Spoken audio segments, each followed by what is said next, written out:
China मांजा विक्रेत्यांवर मलकापूर शहर पोलिसांची मोठी कारवाई. 24,000चा मुद्देमाल जप्त, दोघांवर गुन्हा दाखल. बुलढाणा. चिनी मांजा विक्री व वापरावर बंदी घालण्यात आली आहे. तरीही काही व्यावसायिक मांजाची विक्री करताना आढळून येत असून जिल्ह्यातील विविध ठिकाणी पतंग व मांजा विक्रेत्यांची दुकाने थाटली आहेत.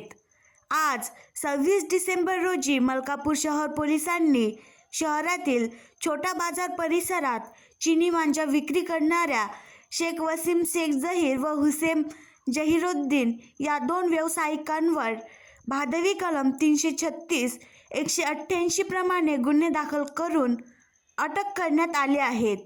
या व्यावसायिकांकडून 24,000 रुपये किमतीचे 120 नायलॉन मांजा पोलिसांनी जप्त केला आहे. सदर कारवाई मलकापूर शहर पोलीस स्टेशनचे पोलीस निरीक्षक विलास पाटील, सहाय्यक पोलीस निरीक्षक तायडे, अंमलदार शेख आसिफ, प्रमोद राठोड, संतोष कुमावत, पंजाबराव शेळके, श्याम कपले यांनी मलकापूर शहरातील छोटा बाजार परिसरात केली. आणखी नवीन व्हिडिओ पाहण्यासाठी आमच्या देशमुख एक्सप्रेस न्यूज चॅनलला सबस्क्राईब करा, लाईक करा आणि शेअर करा.